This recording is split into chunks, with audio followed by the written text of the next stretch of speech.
반갑습니다. 이렇게 강의하고 또 가까이에 다 있으니까 강의하고 4시에 끝나면 살살 걸어서 이제 오늘 강의한 위치도 가서 보고 또 뭐 땡기면 저녁도 같이 먹고 뭐 이렇게 놀았으면 좋겠어요. 그죠? 이렇게 종조가 배출한 화가들 이렇게 10강을 하게 된 토대는 제가 이 한국미사의 라이벌이라고 2014년, 12년에 서울역사박물관에서 한국연구재단이 기획해서 한 석학인문 강좌에 46번째로 초청이 돼서 한국미사의 라이벌이라고 하는 강의를 했어요. 그래서 그때 이제 겸재 단원, 그다음에 추사, 다산, 그다음에 청전 이상범, 소정 병관식, 박수근, 이중섭 이렇게 해서 4사람을 라이벌로 이렇게 놓고 정리를 한 적이 있고 그 강연을 한 거를 책으로 냈고요. 그 다음에 2015년, 17년 이제 제가 인왕산 밑에서 노후에는 화가가 되겠다 이런 생각으로 이제 연재를 했는데요. 그거를 책으로 낸 게 서울산수라는 책을 낸 게 있고요. 이 두 책은 아마 시중에서는 안 팔 거예요. 책방에서는 안 팔 거고 인터넷은 모르겠습니다. 그래서 한국미사의 라이벌은 제가 이제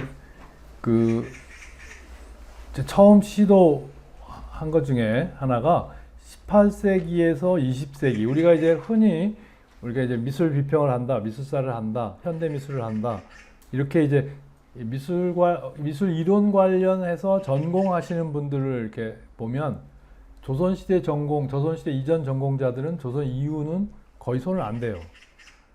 저희 또래까지는. 그 다음에 조선시대, 그러니까 근현대를 전공하면 조선시대는 아예 굳어보지를 않아. 그게 이제 우리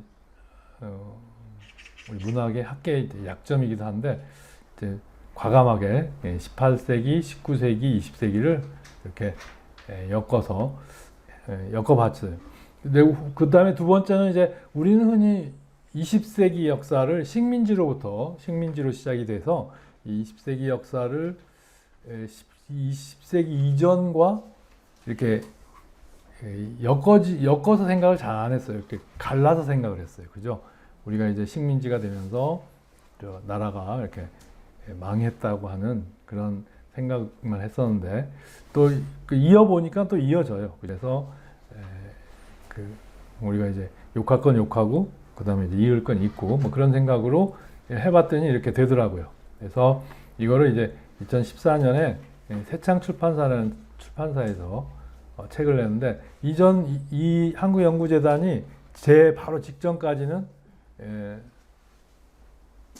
그 유명한 출판사에서 책을 잘 만드는 유명한 출판사에서 했어요.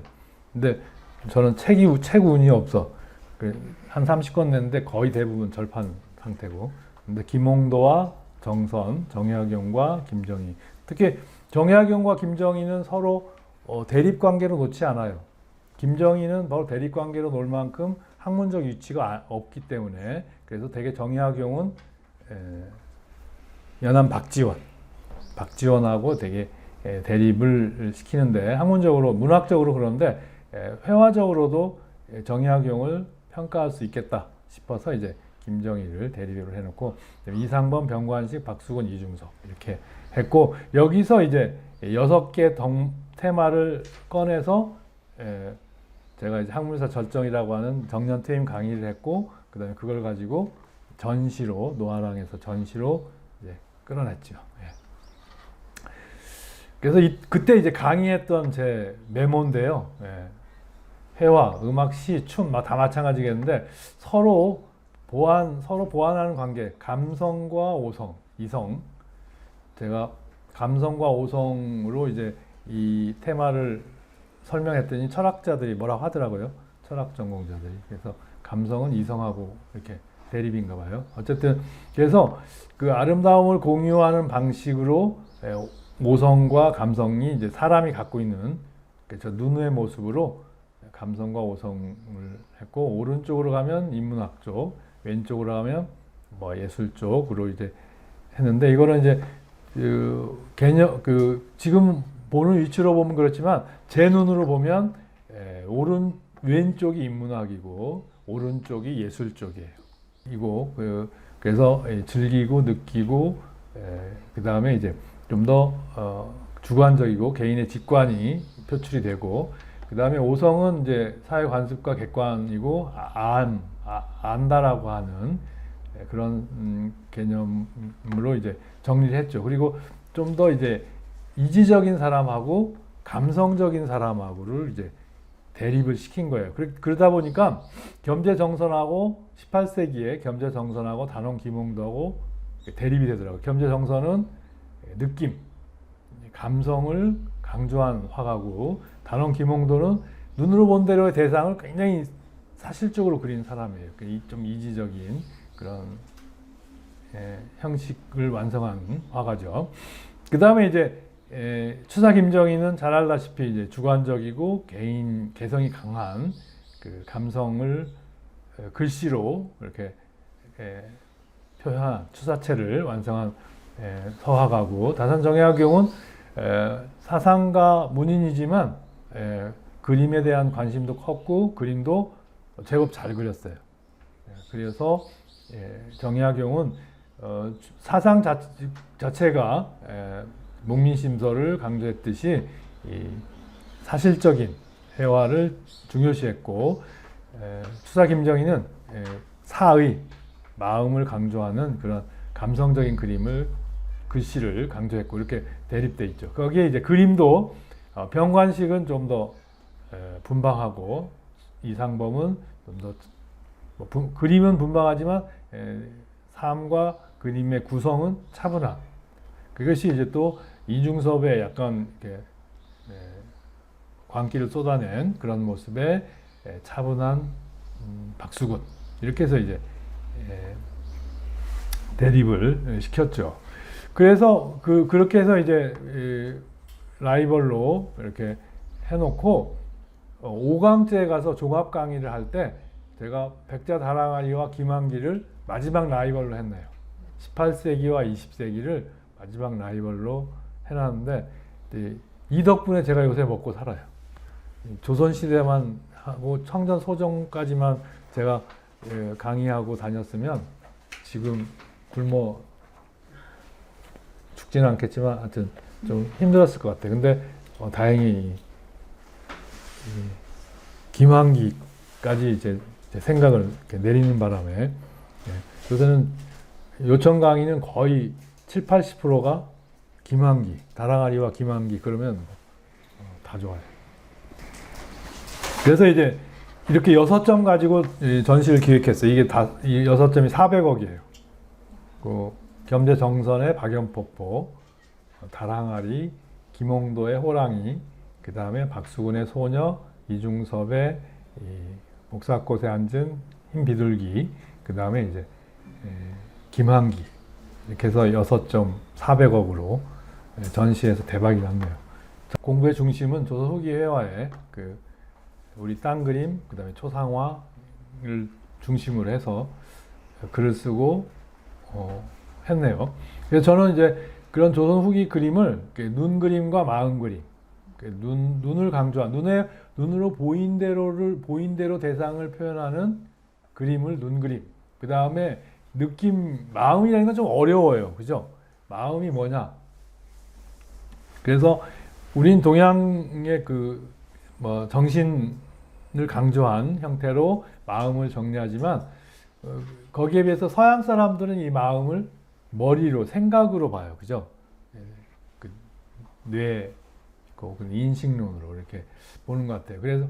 그래서 그것이 그 마음을 해석하는 단서를 동양에서 찾기가 좀 힘들어서 그래서 동양 그냥 심장, 가슴 이런 정도로 이렇게 보니까 이렇게 손에 잡히질 않죠. 그래서 마음 그림은 그냥 느낌 그림 이렇게 이제 생각이 들어요. 그래서 눈 그림은 그런 눈 그림과 마음 그림의 시작이 공제윤두서예요.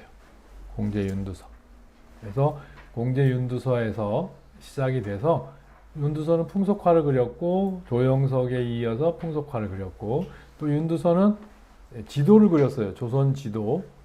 조선 지도만 아니고 중국 지도, 일본 지도도 그렸는데 지도를 그렸고 처음으로 서양 화법의 입체 화법을 입체감을 살리는 그림을 거울을 보고 자화상을 그렸어요.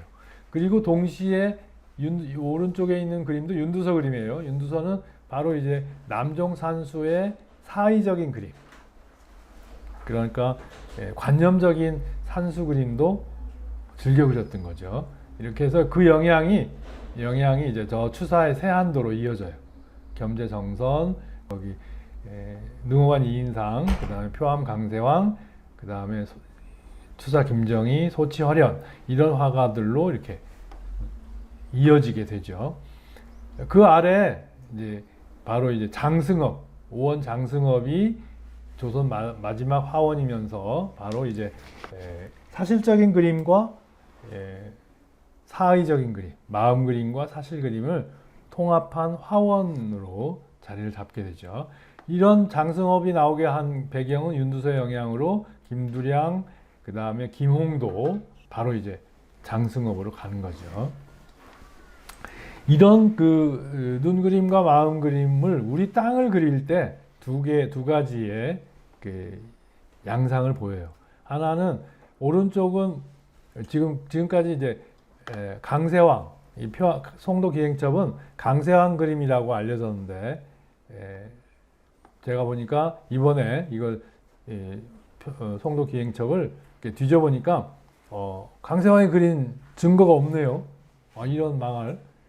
그래서 강세왕 그림이 아니다라고 하는 글을 월간 민화라는 잡지에 제가 연재를 했고요. 이제 그것을 경향신문 하나가 기사화를 그때 했네요. 보니까 마지막 그 맨 마지막 그림에 그 후기가 있는데 후기 부분에 도장을 누가 잘라냈어요. 그래서 이제 이것 때문에 강세왕 그림이 됐는데 아무튼 강세왕은 아닌 것 같고 대신 하여튼 박연폭포를 그렸는데 오른쪽에 겸재정선은 폭포를 느낌으로 그린 거죠. 아마 겸재정선은 우리 땅을 그리면서 직접 사생을 하지 않고 눈으로 기억했다가 몸으로 느꼈다가 화실에 와서 그린 것 같아요. 박연폭포를 폭포를 2배로 쫙 늘렸죠. 그 이유는 폭포 소리를 담은 거야.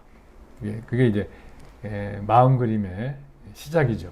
그런데 이제 이 송도기행첩의 박연폭포는 서양어법도 도입됐어요. 폭포가 위로 올라갈수록 투시원근법을 적용해서 좁아들었죠. 그죠? 그래서 이런 서양화법과 함께 눈 그림이죠. 눈으로 본 대로 이 그림은 사생한 그림이에요. 현장에서. 그러니까 이제 그런 사생 그림과 기억의 그림, 이게 이제 눈 그림과 마음 그림의 그 형태를 대립시킨 거죠. 그래서 이제 동양 화론, 조선시대 화론으로 눈 그림은 형사라고 그랬어요. 형을 담게 그린다. 그 다음에 마음 그림은 사의, 그 마음을 쏟아낸다.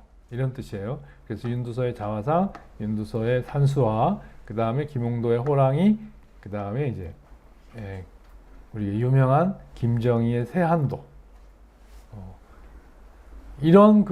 이렇게 조선시대 우리 그림을 이론화하는 대표적인 화가를 우리가 이제 여기서 윤두서와 김홍도와 김정희를 통해서 이렇게 정리를 했는데 이 사람들이 다 어디 사람이에요?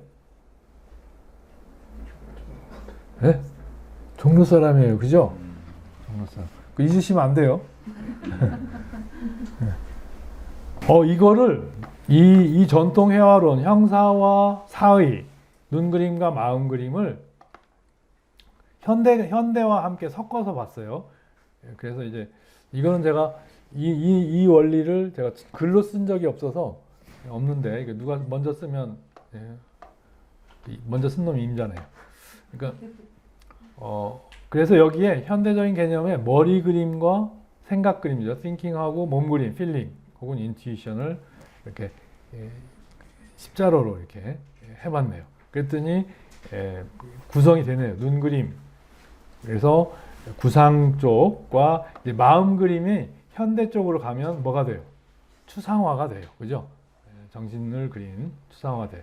그래서 추상화로 이렇게 연결이 되고, 그래서 박소보의 묘법, 그 다음에 이제 이중섭의 소, 그 다음에 오윤의 호랑이, 그 다음에 요 그림들은, 김한기의 점화, 요 그림들은 몸 그림이에요. 찍는 행위의 그림이에요. 행위. 그죠? 행위의 그림, 행위가 강조되는 그림이에요. 그리고 다랑아리는 뭐야? 진짜 인간이 행위한 흔적 결과야. 그죠? 행위에서 만들어낸 형태야. 이래서 몸 그림. 이렇게 이제 정리를 할 수 있겠다. 그래서 이제 인상주의, 그 다음에 재현, 인상주의, 표현주의, 추상주의. 이런 우리가 서양의 사조, 그리고 우리 근현대 미술의 그 사조의 흐름하고도 이렇게 같이 이어집니다. 그래서 이외에도 이제 모양, 선색, 소리, 감각, 인상, 기억, 직관, 즉흥, 영감, 상상력, 훈련과 창의력 이런 게 이제 미술 혹은 작가를 뒷받침하는 여러 가지 요소인데 이렇게 네 가지로 정리를 해봤는데요. 요거 이제 한성부 전도예요. 그 경도 5부에서 한성부가 관리하는 도성 안과 도성 주변, 그래서 그 도성 주변 지도죠. 이건 1750년경에 해동지도에 있는 경도 5부. 저는 이 지도를 그린 사람이 송도기행첩을 그렸을 거다 이런 생각을 갖고 있는데요. 아무튼 이 전체 이 도성 속에 이 절반이 지금 종로예요. 그죠? 절반이 종로고 그 다음에 어디가 종로냐면 여기 뒤에 북한산 평창동까지 종로예요. 그죠? 그러니까 종로가 이렇게 넓은데 인구는 별로 안 되네요. 인구는 별로 안 되고 어쨌든 종로 여기 요 평창동 쪽에서는 작가가 안 나왔어요. 지금은 이제 작가들이 들어가서 그 공간으로 작업 공간들이 많이 있지만 예전에는 이렇게 도성 안에. 그래서 조선시대 도성 안에 사는 거하고 도성 밖에 사는 거하고는 지금 서울에 사는 거하고 서울 아닌데 사는 거하고 비교할 정도가 아니었어요. 아주 힘들었. 아주 정말 특별한 사람이 이렇게 살았는데 그래서 여기서 이제 좋은 화가들이 나오게 됐던 거죠. 어쨌든 서울은 전부 산으로 둘러싸여 있어요. 여기서 오다 보셨어요? 북한산, 백악, 인왕산이 쫙 이렇게 있는데 이런 아름다운 서울 산세 속에서 이제 정치, 경제, 문화, 예술 이런 활동이 다 이루어진 거죠. 그죠? 그리고 우리나라 지도는 이렇게 그림 같아요, 지도 같아요. 그림 같아요. 우리가 이제 지금 종로가 배출한 화가로 이제 윤두서, 윤덕희가 바로 이제 낙산 아래 살았어요. 이런 거는 이제 어디서 살았는지 기록도 있지만 되게 그 사람의 아호가 되게 지명을 많이 따라요. 그래서 윤두서의 큰아들인 윤덕희가 호가 낙서야. 낙서는 낙산의 서쪽. 그러니까 여기 대학로 마로니에 공원에 살았던 거죠. 그 다음에 이제 김홍도가 다리 위쪽. 그러니까 하랑교라고 하는 다리가 있었는데 지금은 없어요. 지금은 아마 관수교라는 다리로 이름이 바뀌었는데 거기 이제 그 다리 아래 살았다. 이렇게 우리 뭐 어렸을 때 뭐 다 다리 아래서 나왔다고 그랬잖아요. 그죠? 그 다음에 이제 김정희가 여기 통이동 경복궁 서쪽 마을이에요. 통이동에 살았고 그 다음에 겸재정서는 유란동 그래서 그 난곡이라고 하는 호를 처음에 썼는데요. 그 유란동에 살았고 그다음에 옥인동 쪽에 인왕산 밑에서 이제 인생을 마무리했죠. 그다음에 이제 박수근은 창신동 그 다음에 이제 이중섭은 누상동, 이상범은 누하동, 청경자는 누하동, 옥인동, 박노수는 옥인동. 다 외우셨죠? 그 다음에 보니까 조영석, 김윤겸, 김수철, 장승업, 안중식 이 사람들도 여기 출신들이에요. 그래서 제가 이걸 확산해서 한 20강 해버릴까 이런 생각도 해봤는데 지루할 것 같아서 네. 아마도 조영석은 윤두서하고 같이 묶어서 잠시 언급이 될 거고 김윤겸은 그 청풍계 사람이에요. 청풍계 후손. 그러니까 김상원의 안동김 씨, 김상원의 후손이고요. 네, 북산 김수철은 19세기 그냥 중인 잘 알려지지 않은 출신이 알려지는 중인 화가로 유명한 오원 장승업은 청계천 광통교 사람이고 안중식은 지금 저 조계사 뒤편에 살았고요. 그 다음에 이제 고이동도 그 창덕궁 왼쪽 안쪽에 살았고 그 다음에 구본웅도 서촌에 이쾌대도 서촌에 백남암주는 창신동 쪽 이렇게 해서 이제 이렇게 보면 화가들이 엄청나네요, 그죠? 그래서 이제 오늘 여기 이 사람들의 대강을 한번 이렇게 훑어보는 시간을 가지려고 했어요. 사실은 여기까지만 하면 이제 오리엔테이션 이번 10강의 오리엔테이션으로 이제 끝났는데 10분 쉬었다가 이제 요 화가들이 이제 어디서 살았고 어떤 인물이었는지를 아주 간략하게 이렇게 살펴보고 오늘 강의 마무리하겠습니다. 이 장소죠. 이 장소 종로회가 중심일 수도 있고 여기가 바로 이제 누가 살았냐면 안평대군이 살았어요. 안평대군이 여기서 무슨 꿈을 꿨어? 무릉도원을 꿈꾼 거예요. 무릉도원은 지금 여기 앞에 그 이미지 전시하고 있어요. 시화해서 이렇게 이미지 전시하고 있죠. 몽유도원도하고 몽유도원도에 발문 시와 글을 쓴 문인들의 그 필적이 이렇게 사진으로 전시되어 있어요. 보셨어요? 별로 관심 없죠? 봤어요? 이게 이제 무릉도원이죠. 그래서 최근에 학자들이 여기 이거를 여기서 본 이렇게 이 북한 산성 이쪽 이렇게 풍경 아니냐 이런 설도 있는데 어쨌든 이거는 상상의 풍경이죠. 무릉도원.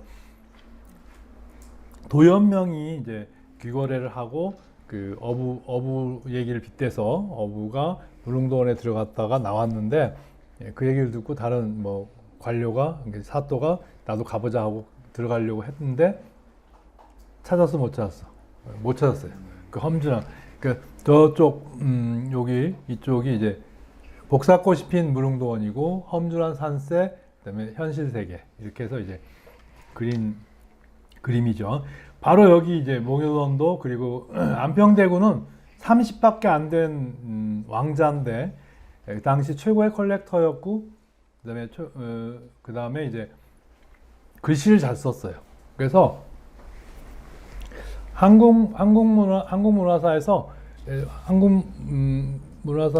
글씨를 제일 잘 쓴 사람을 한 사람만 꼽자.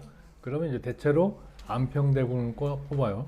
그러니까 왕자가 너무 똑똑하니까 그 다음에 이제 아들 딸을 놓으면 되게 이제 그 하나만 이렇게 똑소리 나는 게 나와야죠. 근데 여럿이 나오면 골치 아파요. 그래서 이 세종대왕이 이제 사후에 그래서 이 형제 분란을 걱정했는데 이 집현전 학사들이 이 안평대군을 옹호했죠. 그래서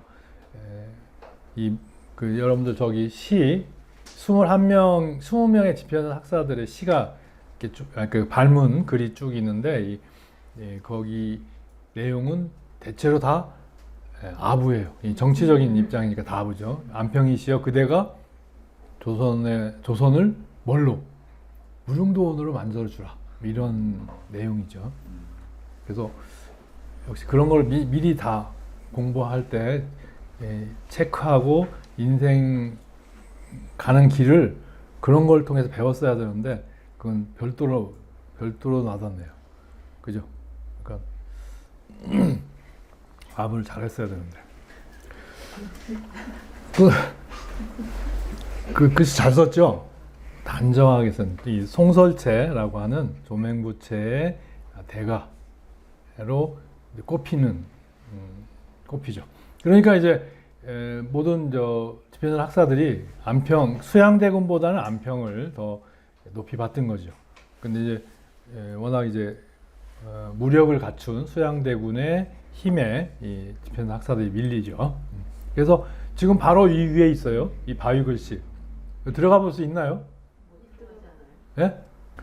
이 글씨가 이제 안평대군 글씨라는 설도 있고 표시가 없으니까 알 수 없는 그냥 글씨로 보는데 하여튼 잘 쓴 해서 행서체의 글씨예요.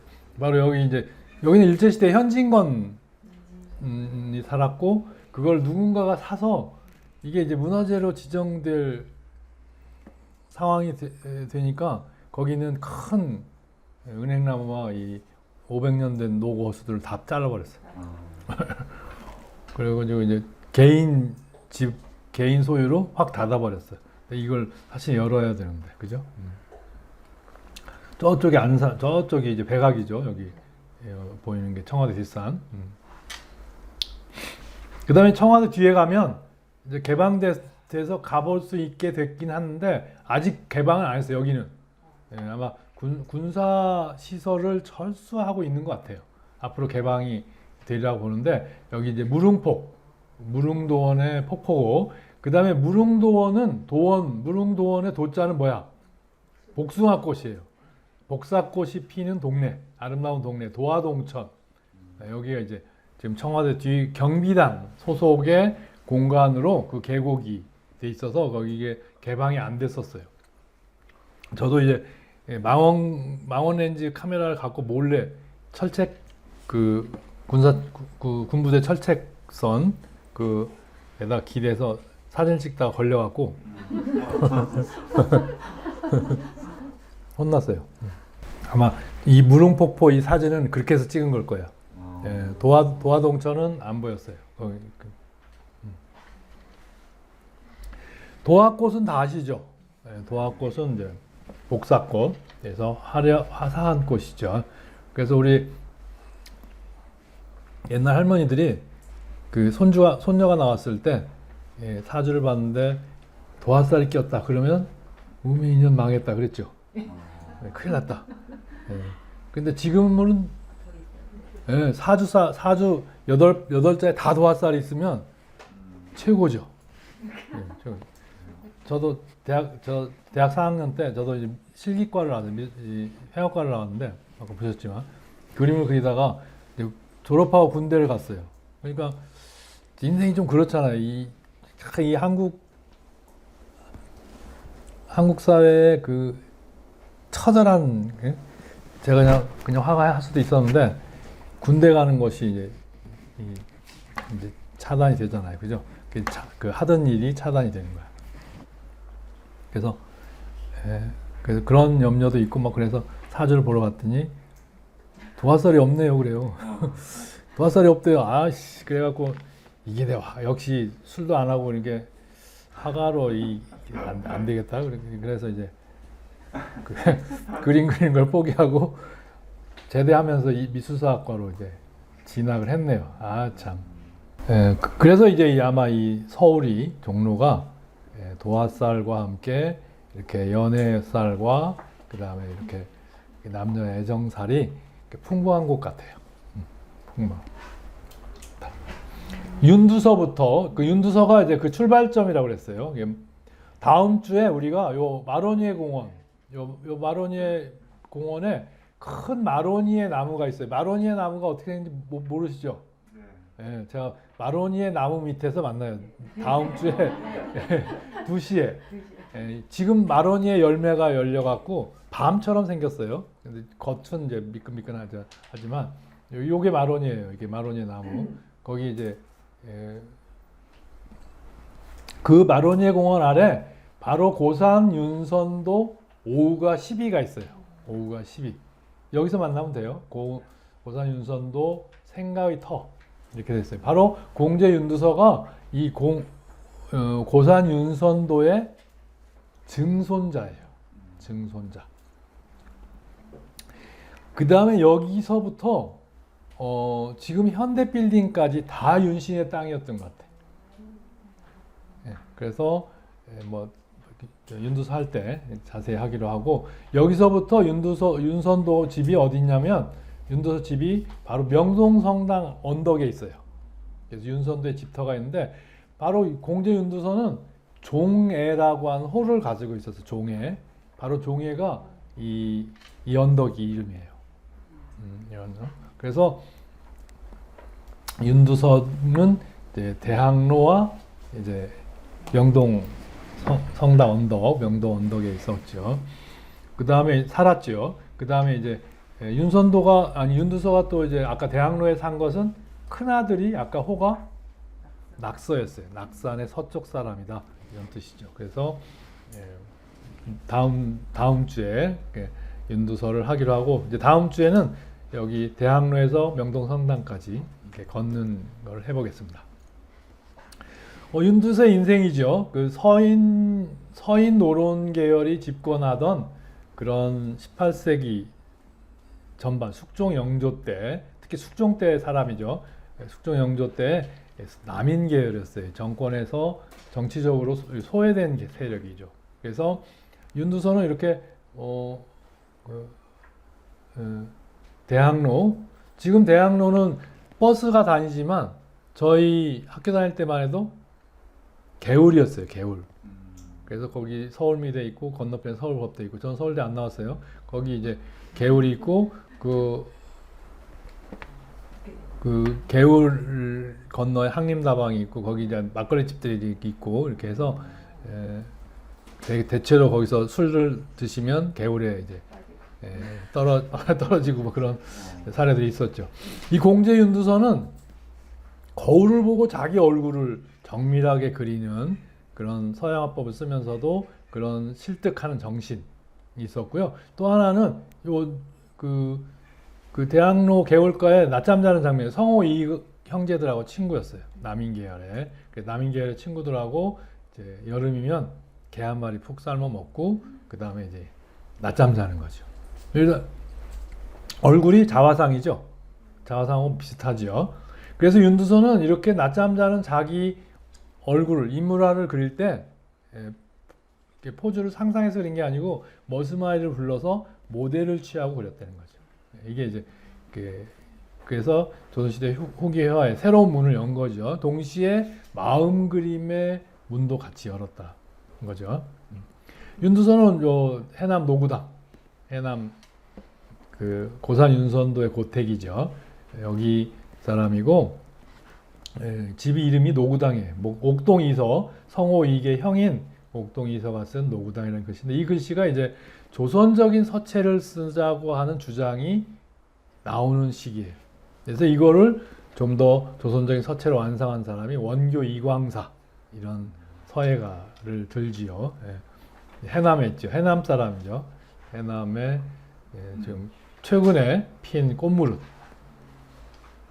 제가 이 강의를 위해서 해남 가서 찍어온 사진이고, 이건 작년 재작년 올해 그렸는데 올해 그림보다 이 작년 재작년 그림이 훨씬 좋아요.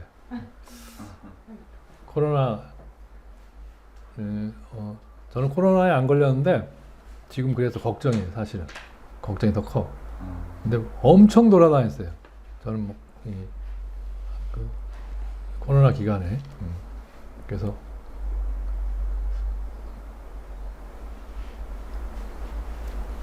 이 정도 이렇게 나오면 뭐 반응이 있어야 됩니다. 아, 참. 예? 환장하겠네. 좋죠? 이건 상사화예요. 그죠? 상사화. 그러니까 꽃과 잎사귀가 따로 나오는 거예요. 이 꽃이 진 다음에 잎사귀가 나오네요. 그죠? 그래서 서로 연인끼리 못 만나는 그런 아픔을 담고, 이건 법화경에 나온 꽃그림, 부처님 꽃그림이에요. 부처님 꽃. 그 다음에 이제 해남, 백포. 여기가 이제 윤두서의 본가. 윤두서는 고산 윤선도에게 양자손으로 가요. 물론 이 고산 윤선도의 증손자이긴 하고 장자손은 아니었던 거죠. 그 다음에 이제 윤두서 이어서 겸재정선. 겸재정선은 바로 17세기에 이경륜이 그린 관폭도, 폭포 그림이 중국 양자강변 풍경 그림이에요. 이걸 절파화풍 그래요. 절강성 지방의 풍경을 그렸다고 그래서 그런 거기 화가들이 그렸다고 그래서 그 화원 그림들이죠. 이런 그림을 조선 폭포로 조선 땅의 폭포로 그린 거 이게 이제 중국의 그 절강성 풍경을 그린 거죠. 절강성 화가가. 그래서 절파화풍 이렇게 얘기하는데 명나라의 화원화풍이에요. 그런 화원화풍이 겸재정선에게 또 영향을 미쳐서 폭포를 그린 거죠. 근데 정선은 중국 폭포를 그린 게 아니고 관념의 그림을 그린 게 아니고 조선 땅의 폭포 그림을 그린 거죠. 그래서 이 절파의 부벽준이라고 그래요. 먹을 진하게 쓰는 이런 준법을 재활용해서 우리 땅을 그리는데 활용하기도 하고 그랬죠. 어쨌든 자세하게 다음 시간에 하겠지만 이런 겸재정선이 활동하던 곳, 살았던 집이 바로 인왕산 밑에 지금 군인 아파트가 있는 곳이라고 그러는데 아무튼 인곡정사, 인곡유거에서 인왕산 밑에 후년을 살아요. 태어난 곳은 순화방이라고 하는 곳이야. 그래서 이 태어난 곳의 비가 경복고등학교 안에 들어가 있어요. 그래서 이거는 저 위에 그림은 설경은 근 10년 이상 된 것 같아요. 요새는 이렇게 눈이 안 와요. 그 다음에 이제 겸재정선에 이어서 이제 김홍도, 단원 김홍도가 청계천 하랑교라고 하는 다리에서 살았다는데 김홍도는 무인, 겸재정선은 광주정씨고 이 문인 집안 출신이에요. 사대부가 출신이고, 그러니까 미술대학을 안 나오고 독학으로 공부한 케이스죠. 그다음에 김홍도는 무인 집안 출신이에요. 무인 집안 출신인데 화원이 됐어요. 화원이 됐고, 그래서 이제 도화서에서 훈련된 화원이, 지금으로 하면 이제 미술대학 출신이다 보면 되죠. 이 송석원, 인왕산 밑이 서인 노론들의 그 양반들의 이제 그 집터로 자리 잡고 있다가 조선 후기에 오게 되면 특히 영조, 정조 시절로 오면서 중인층들, 돈을 버는 중인층들이 종로 상권을 장악한 중인층하고 그 다음에 이제 하급 관료들, 그러니까 구급 공무원 아닌 그 아래 지금으로 하면 이제 비정규직이 되죠, 그죠? 서린이 무슨 그 지방 향처에 가면 이방인이 호방인이 이런 그 향리들 이런 사람들이 돈을 벌면서 이제 인왕산 밑을 사기 시작해요. 그래서 이제 다음번에 하는 강의하는 데가 상촌제야. 상촌은 윗상자에다가 마을촌인데 바로 상촌이 중인들이 살았던 데야. 중인. 그래서 이제 중인 마을 이렇게 하는데 바로 그 중인층의 문인들을 이끌어간 사람이 송석원 천수경이라는 분인데 이 송석원 천수경이 시회를 열은 장면을 위에는 이문이 그리고 아래는 김홍도가 그렸어요. 이게 이제 지난번 서울 옥션에서 19억에 팔렸네요. 두 점이. 그래서 지금 요실경이죠. 이문은 낮 풍경, 김홍도는 밤 풍경을 그렸는데 바로 요 뒤에 희미하게 퍼렇게 보이는 이 산이 북한산이에요. 지금 이 북한산 보이시죠? 오른쪽이 백악, 왼쪽이 인왕산. 이렇게 이제 송석원이라는 글씨는 추사 김정희가 써줬는데 이 바위 글씨는 지금 현재는 안 보여요. 나중에 김홍도는 아까 겸재정선이 박연폭포를 그린 것처럼 과장해서 소리감을 낸 게 아니고 눈으로 본 대로 사생한 사람이에요. 현장 사생을 충실히 한 화가예요. 김홍도는. 그리고 그때 당시에 화원은 10대 도와서 학생으로 들어가서 훈련을 하게 돼요. 훈련해서 이제 김홍도는 어진화사가 되죠. 어진화사가. 그래서 옥순봉 그림인데 1796년 연풍 현감에서 은퇴를 하고 스케치한 그림인데 아주 똑닮게 그렸어요. 지금 청풍호가 물이 잠긴 거죠. 청풍호가. 그리고 김홍도가 여기 배를 타고 스케치를 하고 있어요. 그래서 이제 조선 후기 영조 시대에 활동했던 겸재 정선에서 정조 시대를 중심으로 활동했던 김홍도로 어떤 변화가 있냐면 후기 성리학 시대의 변화죠. 후성리학, 성리학 계승자들하고 이 성리학 계승자들이 농암 김창엽, 사면 김창흡 이 사람들이 이데올로기를 이끈 주 인물인데 이 사람들이 안동 김씨예요. 안동 김씨. 그래서 이들의 이제 형제와 후손들이 권력을 장악하는 시기가 되는 거죠. 이게 이제 이와 이들과 겸재 정선이 같이 했어요. 네. 그 다음에 이제 이제 성리학 사회로부터 벗어나자. 탈성리학을 주장한 우리가 이제 역사책에서 뭐라고 배웠어요? 실학이라고 배웠네요. 그죠? 성호이익, 다산 정약용, 연암 박지원 이런 사람들은 아니다. 성리학 사회보다 이제 성리학 사회를 딛고 이제 새로운 눈으로 보자. 이런 주장과 함께 심사정, 강세환, 강희연, 김홍도 이런 화가들로 가면서 이제 눈으로 본 대로 대상을 정확하게 그리자 하는 그리고 그려내는 실력이 갖추어지게 되는 거예요. 그죠? 그래서 그러면서 이제 닮지 않음에서 닮음으로 이 닮지 않음에서 닮음으로 성리학적 이데올로기에서 탈성리학적 이데올로기의 변화는 어떻게 보면 서양 미술사에 빗대면 근대에 출현하고 같이 가요. 그죠? 그래서 굉장히 중요한 부분인데 부분이죠. 그래서 김홍도가 어진화사가 되죠. 뛰어난 묘사력을 갖춘 화가로 호랑이 그림이에요. 호랑이 얼굴을 정말 리얼하게 그렸죠. 이게 이제 정조 시절에 영조에서 정조 시절로의 변화. 그 김홍도가 안산 출신이라는 거예요. 그게 이제 그래서 안산 출신이라고 해서 안산에 김홍도 기념관이 쓰고 단원구가 들어서고 단원 고등학교가 만들어지면서 이제 세월호가 됐죠. 2016년 제가 찍은 사진이네요. 서울 시청 앞. 서울 배. 근데 제가 조사를 해보니까 관수교에서 온 남산인데 김홍도는 하랑교 출신이고 바로 이제 도화서 하랑교는 을지로 입구쯤 되고 을지로 3가고 도화서가 을지로 입구에 있었어요. 그러니까 바로 걸어서 도화서를 다닐 수 있었어요. 그래서 지금 남산이 보이는 청계천과 남산이 보이는 지금 이 풍경이죠. 이 풍경인데 여기 어디서 이제 김홍도가 살았을 것 같아요. 그죠? 그리고 여기 도화서를 왔다 갔다 했어요. 그러니까 도화서가 이렇게 광통교 청계천변에 있었기 때문에 지금은 그게 어디로 옮겼어? 도화서의 분위기가 인사동으로 옮겼잖아요. 그죠? 가까이. 그리고 인사동에 원래 지금 조계사 자리에 도화서가 있었어.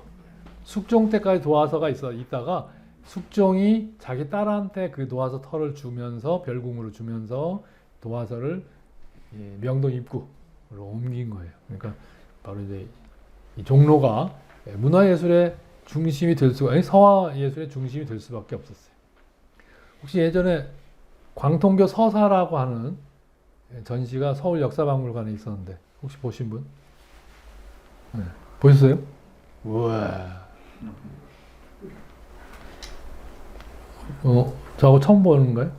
그죠? 예. 저하고 처음 보는 분이 광통교 전시를 보셨으면 축하합니다. 그래서 그거를 이제 제가 문화일보에 그 논문으로도 발표했고 문화일보에 그걸 썼는데 써서 안산시한테 지금 미움을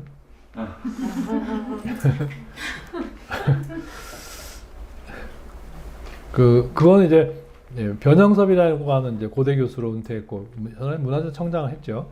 그 양반이 이제 박사 논문 쓰면서 김홍도가 어려서 강세왕에게 그림 공부를 했대는데 그 시절 김홍도가 어렸을 때 시절에는 강세왕이 안산 처가 근처에 살았다는 기록이 있어서 거기에 맞추어서 보면 김홍도가 안산 사람일 거 아니냐 이렇게 추정을 했는데 그게 안산이 돼버린 거죠. 그죠? 김홍도는 이제 무인 집안, 무과 집안 출신이고 무인 집안 출신이 돈을 번 거는 이제 나중에 자세히 설명하겠지만 대체로 이제 군납을 하게 되니까 이제 왜냐하면 이 시기만 해도 도와서 화원이 되기는 진짜 하늘의 별 따기예요. 여러분들 요새 미대 가려면 보통 기본 삼수 하네요, 그죠? 기본 삼수. 혹시 미대 나오신 분? 미대 나오신 분들은 이런 데 잘 안 와. 네. 미대 나온 딸 아들? 미대 보낸 없죠? 네, 다행이네요. 요새 보통 삼수. 이게 요새 일이 아니고 사실은 옛날에도 저희 때도 그랬고요. 예, 동경미술학교 같은 데는 뭐 평균 5수, 예, 10수씩 해갖고 이렇게 늙은 신입생들이 오고 뭐 그랬다는데 조선시대 도화서는 정말 바늘구멍이었어요. 바늘구멍. 그러니까 다 화원은 세습했어. 세습. 아버지 할아버지로부터 아니면 어머니 집안 외갓집으로부터 다 세습으로 조선 후기에 틀이 짜져 있기 때문에 그 세습하지 않은 집안에서 도와서 화원이 되는 거는 이건 고시 장원하는 것보다 훨씬 힘들었던 거예요. 그래서 안산에서 올라올 수가 없었어. 그래서 이 무과로 이 집안이 엄청나게 부자였던 것 같아. 그러니까 어려서 이제 도와서 학생으로 넣을 수 있었던 거죠. 그죠? 자세히 보고. 그래서 김홍도는 우리가 풍속화로 유명하고 그 풍속화, 서울 풍속이 신윤복에 의해서 그려졌고요. 그다음에 김홍도는 바로 이제 바로 소림명월도. 우리 진경산수화 역사에서 이 소림명월도 김홍도가 등장하기 이전에 진경산수화는 전부 절경명승이에요. 고적. 절경명승 고적. 근데 이 그림은 어디 그림이에요? 잘 모르시겠죠? 나도 몰라요. 어딘지. 그냥 평범한 일상의 풍경이야. 내가 살고 있는 공간에 그냥 봄 풍경이야. 아마 저는 정월이 아니고 2월 보름이 뜨는 봄 풍경인데 아주 이제 막 봄 싹이 나기 직전 내 모습인데 모습이라고 보는데 어쨌든 이런 스케치를 한 거죠. 그죠? 그러니까 김홍도의 위대함은 풍속화에 있는 게 아니고 이처럼 우리의 주변의 평범한 땅을 뭘로 선택한 거야? 자기 예술적인 소재로, 그죠? 예술의 대상으로 생각한 거죠. 이렇게 눈으로 본 대로의 풍경을 그리는 데서 19세기 김정희에 오면 꾸준히 문인들의 사의 그림이 그려지면서 추사 김정희에 와서 드디어 이제 이런 세한도 같은 게 나오네요. 그죠? 이 세한도는 어디 있는 그림이 아니고 내 머릿속에 있는 그림이야. 마음에 있는 그림, 사의 그림인데 사실은 이 마음속에 있는 그림은 그냥 마음속에 있는 이미지라기보다 어느 중국의 자기가 존경하던 문인의 그림 혹은 화보의 도상 이런 것들이 이제 섞여서 나온 거죠. 어쨌든 김홍도에서 김정희로 이렇게 바뀌면서 변하면서 조선의 그림이 실경산수의 전통. 그러니까 우리가 이제 사실적으로 그리는 대상을 사실적으로는 그리는 눈 그림의 전통이 약화돼 버려요. 사라진다고 볼 수도 있어요. 그 김정희죠. 예산 출신이라고 하는데 제가 보기에는 예산 출신보다는 예산은 상징적인 고향이고 아마 서울에서 태어난 것 같아요. 하여튼 그 고조 할아버지가 이제 부마였어요. 그래서 임금의 사위죠. 사위. 그래서 조선시대는 임금의 사위가 되면 그 사위는 인생이 끝나요. 아무것도 할 수 없으니까. 근데 그 주변은 큰 부가, 부가 축적이 돼요. 예. 그래서 이제 김정희의 그 월성이궁, 바로 이제 부마의 집이니까 별궁이 돼요. 별궁. 월성이궁 입구의 표시석이고요. 여기는 바로 이제 저 멀리 인왕산이 보이고, 지금 경복궁역 사거리에서 막 코너를 돌았을 때예요. 예, 돌아서 좀 안쪽으로 들어가면 여기 월성이궁, 백송이시면 백송. 월성이 무덤 앞에 있는 백송하고 여기 있는 백송이 있었는데, 여기 있는 백송은 죽었어요. 죽어서 지금 손자 백송이 나와서 자라고 있는 모습이고요. 여기 이제 답사도 갈 거고. 김정희는 잘 알다시피 이제 제주도 유배를 통해서 추사체를 완성했고, 또 과천, 주암동 쪽에 와서 생을 마무리를 해요. 이건 이제 아버지 집이었죠. 그 다음에 이제 그런 회화사의 전통이 장승업을 통해서 근대로 이어진 것이 우리 그 미술사의 뭐 중요한 포인트죠. 그래서 그림을 잘 그리는 사람, 잘 그리는 화원의 형식이 근대로 이어진 거죠. 그래서 이 오원 장승업도 광통교 사람으로 보이고, 또 하나는 그것을 배운 안중식, 오른쪽이 안중식이에요. 도원문지, 무릉도원에 들어가는 길을 문다 해서 장승업의 그런 꼼꼼한 궁중회화체를 근대 방식으로 이렇게 끌어낸 거죠. 그래서 이 안중식이 바로 전통적인 교육 방식에 의한 근대적 미술학교로 서화미술회를 만들어요. 서화미술회 교수가 되죠. 1911년. 거기서 배출된 제자가 바로 청전 이상범. 배웠죠. 스승을 배운 걸 볼 수가 있죠. 이렇게 이어진 게 바로 이제 종로예요. 종로. 이런 계승점이. 안중식은 아까 말씀드렸지만 지금 조계사 뒤쪽에 그 공원이 있어요. 거기에 이제 안중식의 그 생활터 표지석이 있네요. 예. 청전 이상범은 공주 정안 사람이에요. 공주 정안. 네. 지금 막 정안 풍경이네요. 이렇게 풍경이 나오면 참 이렇게 여러분한테 지금 정안에 가면 막 볼 수 있는 이 풍경을 엊그제 가서 찍어온 거예요.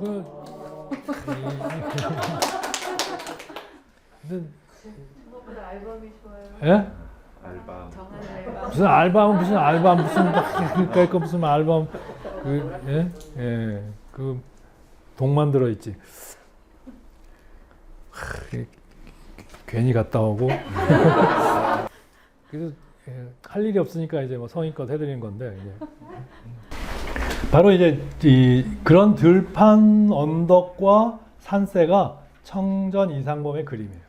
지금 왼쪽, 요 아래쪽 이 그림이 1920년대 선전에 냈던 그림이에요. 이 일본 화풍이죠. 일본 근대 남화풍을 영향을 받으면서 자기 형식, 그러니까 전통과 안중식에 배운 전통 형식하고 일본 화풍을 결합해서 자기 양식을 만들어낸 거죠. 그래서 이제 1960년대 최고의 대작이 바로 유경이라고 하는 삼성미술관 리움에 있는데 대표작이죠. 그 풍경을 보면 저 무성산, 정안 무성산, 이 청전이 살았던 이 풍경하고 비슷해요.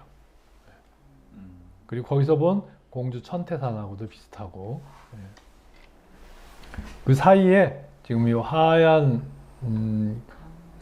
지금 이게 사실은 강인데 여기에 뭐 비닐하우스들이 쭉 있는데 이게 강이에요. 강인데 여기 이게 이제 금강이죠. 금강이. 그래서 이런 정말 어떻게 보면 이렇게 부분을 띄어내면 완전히 뭐 현대 추상화예요. 그죠? 네. 그 다음에 이제 거기에 일하는 소를 앞세우고 귀가하는 농부의 모습. 이게 이제 이 청전 이상범의 그림 형식이죠. 거기에 비해서 이제 소정 병관식은 이렇게 노는 사람들이야.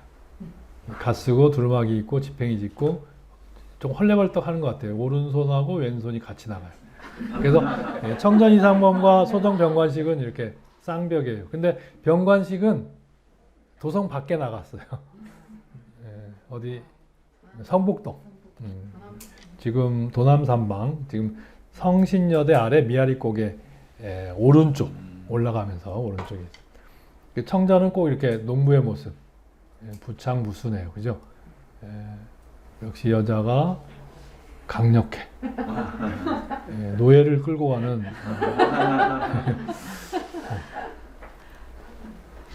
그래서 이 시기 우리 근대 전통 회화가 청전 이상범, 소정 병관식, 고암 이응로 이렇게 세 화가에 의해서 좀 더 전통적인 것을 계승하고 좀 더 분방하게 변형시키고 아예 현대적인 이미지를 만들어냈어요. 그게 이제 고암 이응로가 현대성, 그다음에 병관식이 분방하게 변형을 하고, 그다음에 청전 이상범이 차분하게 전통적인 형식을 잘 근대화 시켜냈네요. 이게 이제 그 성과죠. 이런 수묵화의 성과에 대응, 이렇게 지금 그 청전 이상범의 그 마지막 그림, 스케치 밑그림이죠. 스케치고 위엔 스케치 밑그림이고, 지금 그 마무리를 안 하고 떠나신 작업실이 지금 누하동에 보존돼 있죠. 그래서 그 장소를 청현산방이라고 그랬어요. 바로 오른쪽이 청현산방, 이상범의 작업실과 생활 공간이 있고요. 여기는 배화요고 바로 아래고, 그 건너편 한옥이 청경자 살았던 곳이에요. 고흥 사람이죠. 고흥에서 광주에 와서 광주에서 이제 서울로 왔을 때 청전 이상범의 바로 앞집에 살았어요. 아마 이상범이 집을 구해줬나 봐요. 왜냐면 전남여고 교사하다가 홍대 교수로 발탁돼서 수학 김한기가 이제 발탁을 해서 올라왔는데, 그래서 여기 살았네요. 그래서 이제 누하동에 인연을 갖게 됐죠. 근데 이 청경자의 한옥은 최근 한 3, 4년 전에 갔더니 다 때려 부셨더라고요. 그래서 현대 콘크리트 건물이 들어섰네요. 그 다음에 이제 청경자는 옥인동으로 옮겨요. 사실은 청전 이상범하고 청경자가, 그러니까 동양학과를 두 분이 운영한 거예요. 한 분은 채색화를 맡았고 한 분은 수묵화를 맡아서 이제 그 동양화의 그 전통을 이렇게 홍대에서 계승하고 이렇게 잘 가르쳤던 거죠. 근데 시간이 갈수록 두 사람이 우리 집 앞집으로 이사 와 그래갖고 이제 계속 했는데 또 부딪히죠. 그래서 이제 그때 학생들, 지금 다 노인이 됐지만 그때 학생들 얘기를 들어보면 청경자 쪽에 가면 청전이 조금 수묵하지 뭐 이러고, 그 다음에 청전 쪽으로 가면 넌 채색활 잘하잖아 뭐 이렇게 그랬던 것 같아요. 그죠? 그래서 이제 청경자는 옥인동으로 옮겨요. 옥인동으로. 바로 여기 그 기린교가 있는 수성동이죠. 수성동 바로 아래에 있어요. 지금 그 집은 없어지고 연립주택이 돼 있네요. 다가구 주택이. 그때 이제 청경자의 집, 그리고 60년대 옮겨서 아주 해피했나 봐요. 청경자 그림이 평생 그림 중에 60년대 옥인동 시절 그림이 제일 행복한, 일본 채색화를 배웠는데 역시 이제 전통적인 채색화와 형식을 합류하면서 독특한 자기 형식을 만들었고, 지금 동양화 중에 그죠? 수묵화와 채색화, 전통회화를 계승한 근현대 화가 중에 그림값이 제일 비싸요. 그죠? 역시 채색의 시대인가 봐. 이게 이제 2016년 봄에 K옥션에서 17억에 팔렸어요.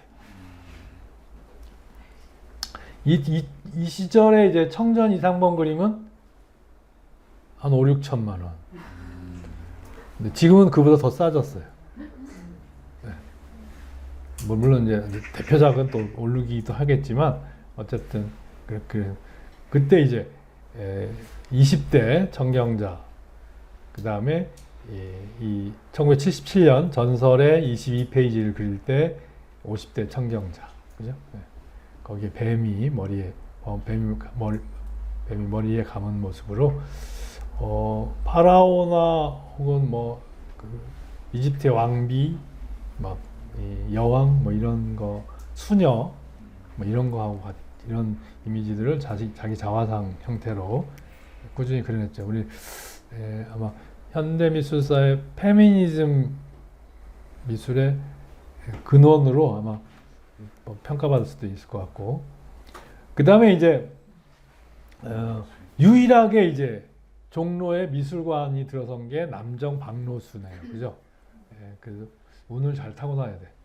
너무 앞에 일찍 태어난 사람들은 아무것도 못 갖고 그냥 다 없어졌거나, 네, 작업실 보존 정도인데, 박노수는 종로가 종로미술관, 그죠? 박노수 종로미술관을 만들게 됐죠. 박노수는 충청도 분이에요. 저기 세종, 지금 세종시인데 조치원이죠. 전이라고 하는 곳에서 태어났고, 어쨌든 남정은 거기 이제 타이틀에다가 서천마을 신선됐다고 그랬는데, 그런 지금 국전에 냈던 그림, 서울대로 나와서 국전에 이제 상 받은 그림, 평생 국전을 냈던 그림들, 물론 이제 추천 작가, 초대 작가, 심사위원으로 이제 냈게, 후기에는, 중기 이후에는 그렇게 냈지만, 이 푸른 바탕의 독특한 색깔하고 거기에 등장하는 인물은 바로 이제 도인이죠. 신선 같은 문인의 모습. 그래서 아주 조선시대 전통적인 문인화를 아주 현대화시킨 대표적인 인물 화가로, 대표적인 화가로 이렇게 지목을 받는데요. 그림값은 100만 원대. 지금 종로 구림미술관이죠. 여기는 이제 윤덕영이라고 하는 그 친일 귀족의 그 살림터, 그 언덕 위의 집인데, 여기는 이제 그 윤덕영이 자기 딸한테 지어준 집이라고 그래요. 그래서 아주 그 튼실하게 잘 지은 일제시대 집입니다. 그 다음에 이제 창신동. 여기 왜 내가 왜 얘네가 확인을 안 했는지. 하여튼 여기까지는 동대문이네요. 그죠? 그래서 요 창신동 뒤가 왕구 거리가 되고, 그 다음에 청계천변이 이제 그 고양이 개 이런 것들 많이 팔고, 그래서 여기서 바로 이제 박수근의 회화 세계를 완성한 곳이죠. 거기 이제 창신동 집 마루, 이게 한옥집에서 마루에서 작업을 하셨나 봐요. 지금 여기 안 팔려가 걸려 있는 그림들, 이게 지금 호당 4, 5억씩, 뭐 50억, 70억, 그다음에 뭐 10억, 20억 다 이렇게 엄청난 억이 벽에 붙어 있네요, 그죠? 그래서 이중섭하고 같이 하겠습니다.